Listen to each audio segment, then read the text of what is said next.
Hello வணக்கம். இது உங்கள் சிவி ஜோன். ஸோ இப்போ பார்த்தீங்கன்னா லைவில் வந்து ஒரு சம்பவம் நடக்குது. அதாவது ரம்யா ஜோ திடீர்னு பார்த்தீங்கன்னா தேம்பி அழுகுறாங்க. எதுக்குமா அழுகுறீங்க, என்ன ஆச்சு அப்படின்னு பார்த்தா, பிக் பாஸ் வந்துட்டு இந்த டாஸ்க்கெல்லாம் வந்துட்டு எல்லாத்தையுமே எடுத்துகிட்டு போயிட்டார் இல்லையா. ப்ரொவிஷன்ஸ்லாம் ரொம்ப கம்மியாக கொடுத்துருக்காங்க. எல்லோரும் கஞ்சியை நைட்டு குடித்தாங்க. பார்க்கவே ரொம்ப பாவமாக இருந்துச்சு. அது இவங்களுக்கு வேறு பசிக்குது வேறு சொல்லியிருந்தாங்க. ஸோ அதனால தான் அவங்க அழுகுறாங்கன்னு சொல்லிட்டு இந்த பக்கம், அதாவது சூப்பர் டிலக்ஸில் இருக்கிற சபரி, அதுக்கப்புறம் எஃப்ஜே, அதுக்கப்புறம் நம்மளுடைய திவாகர் எல்லாருமே பார்த்து அழாதீங்க என்னாச்சு அப்படின்னு சொல்லும்போது அப்படியே அழுதுகிட்டே இருக்காங்க. உடனே எஃப்ஜே வந்துட்டு இங்கே வா அப்படின்னு சொல்லிட்டு அப்படியே பக்கத்தில் உட்கார வச்சு மடியில் படுக்க வச்சுட்டார்.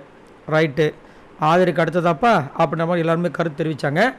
அதுக்கப்புறமா என்ன பண்ணுறாரு, சரி சொல் என்னாச்சு அப்படின்போது, அக்காவை பார்க்கணும் அப்படின்றாங்க. அக்காவை பார்க்கணுமா? ஏம்மா இன்னம்மா நைட் நேரத்தில் வந்து அக்காவை பார்க்கணும்னு சொல்லிட்டு இருக்கேன்.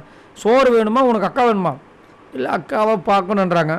திடீர்னு வந்துட்டு அவங்களுக்கு அவங்க அக்காவோட ஞாபகம் வந்திருக்கு. ஸோ என்ன, அதாவது திடீர்னு மிஸ் பண்ணுவாங்கள்ல, நிறைய பேர் வந்து பிரிஞ்சே இருந்திருப்பாங்க. திடீர்னு பார்த்தா அவங்க ஞாபகம் வரும், உடனே ஒரு ஃபீலிங் வரும்ல, அந்த ஃபீலிங் தான், வேறு ஒன்றும் கிடையாது. அதுக்கப்புறம் பார்த்தீங்கன்னா எஃப்ஜேவோட நெஞ்சில் சாஞ்சிக்கிட்டாங்க. ஏன்னா அவங்களுக்கும் ஒரு மனசு கஷ்டம் இருக்குல்ல, ஒரு ஆறுதலாக ஒரு இடம் வேணும் இல்லையா. என்ன ஒன்று, இந்த வீடியோவை நம்ம பார்க்கவும் நம்மளுக்கே காண்டாகுது. ஆதரையை பார்த்து எவ்வளோ காண்டாக இருப்பாங்க. சும்மாவே வந்து கையில் இருக்கிற பாட்டில் வீசினாங்க. இப்போ எத்தனை வீட்டில் இருக்கிற டிவி முன்னாடி வந்து பாட்டில் வீசியிருப்பாங்கன்னு நினச்சி பார்த்தா பயமாக இருக்குது நம்மளுக்கு. அவ்வளோ பாட்டில் வீசியிருப்பாங்க இந்த எஃப்ஜே பண்ணுறதை பார்க்கும்போது.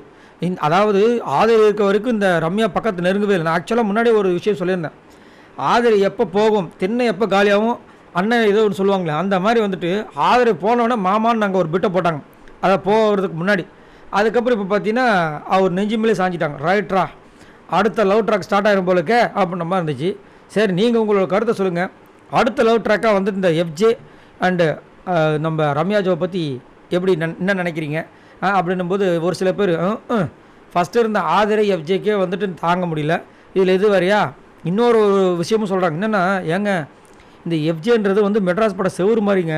இந்த செவுறு பக்கம் யாரெல்லாம் போகிறாங்களோ அவங்களாம் காவ் வாங்குதுங்க.